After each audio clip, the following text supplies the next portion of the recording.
ఆర్టీసీలో త్వరలో కొత్త నోటిఫికేషన్ ఇస్తామన్నారు మంత్రి పొన్నం ప్రభాకర్. ఉద్యోగుల పెండింగ్ సమస్యలను పరిష్కరిస్తామన్నారు. హైదరాబాద్ రాణిగంజ్ డిపోలో 65 కొత్త ఎలక్ట్రిక్ బస్సులను ప్రారంభించారు మంత్రి. నగరంలో కాలుష్యాన్ని తగ్గించేందుకు ఈవీ పాలసీ తెచ్చామన్నారు. ఇప్పటికే హైదరాబాద్తో పాటు కరీంనగర్, నిజామాబాద్, నల్గొండ, సూర్యాపేట జిల్లాల్లో ఈవీ బస్సులు నడుపుతున్నామని చెప్పారు.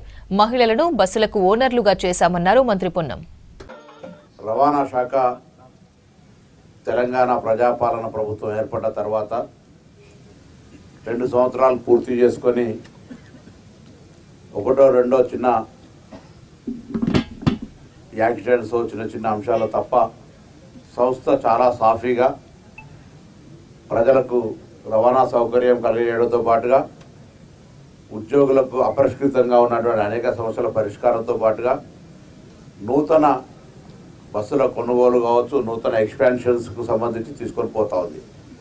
ముఖ్యంగా ఈరోజు ప్రెస్ కాన్ఫరెన్స్ యొక్క రీజన్ ఏంటంటే గౌరవ ముఖ్యమంత్రి గారు ఈ మధ్య క్యూర్ కోర్ అర్బన్ రీజన్ కింద రింగ్ రోడ్డు లోపల ఉన్నటువంటి ప్రాంతాన్ని అంతా ప్రకటించి జిహెచ్ఎంసీ లోపల విలీనం చేసి ఒక హైదరాబాద్కు సంబంధించినటువంటి విస్తీర్ణాన్ని 2600 చదరపు కిలోమీటర్ల పొడవున పెద్ద నగరంగా దానికి సంబంధించి ఒక విధి కార్యక్రమం కొనసాగుతూ ఉంది. దాని తదుపరి బయట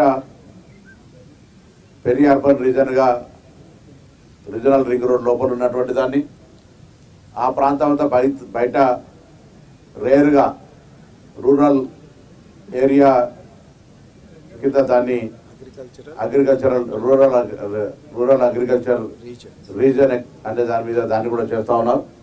ఈ విధంగా చేసినప్పుడు హైదరాబాద్లో చాలా కాలంగా మీరు చూస్తూ ఉన్నారు, ఎక్స్పాన్షన్ ఏమో విపరీతంగా స్పీడ్గా పెరుగుతూ ఉంది. చాలా కాలనీల్లో ప్రజా రవాణా వ్యవస్థ వారికి చేరువగా పోవటం లేదని ఎండి గారు, ఆర్టీసీ అధికారులు మేమంతా కూడా కొంత మనం ఎక్స్పాన్షన్కు పోవాలి, ముఖ్యమంత్రి గారి ఆలోచన ప్రకారంగా ప్రజా రవాణా వ్యవస్థను ఒక పబ్లిక్ డోర్ దాకా తీసుకుపోవాలని ఆలోచించి 2-3 నెలలుగా బాగా రీసెర్చ్ చేసి పాతలో మనకు తెలుసు చార్మినార్ నుంచి ఒక బస్సు ఎక్కితే 41 నెంబర్ అంటేనో ఇంకోటి 81, 150 బస్సులు ఆడికి మాత్రమే పరిమితమైన, దాని తర్వాత ఎక్స్పాన్షన్స్ లేవు.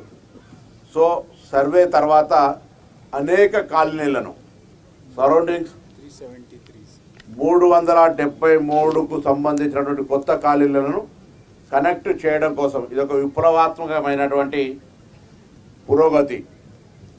ఇప్పుడు ఉన్నటువంటి రూట్లను కాకుండా 373 కొత్త కాలనీలను కనెక్ట్ చేసే విధంగా ఆర్టీసీ ఈరోజు నుంచి రవాణా సౌకర్యాన్ని అంచనా వారీగా ముందుకు తీసుకొని పోతా ఉంది. 30 సర్కిల్స్ 150 వార్డ్స్లో తిరిగే మొత్తం అంటే ఇంతకుముందు ఉన్నటువంటి దాన్ని తీసుకొని 373 కొత్త కాలనీలకు కనెక్ట్ చేయడానికి జరిగింది.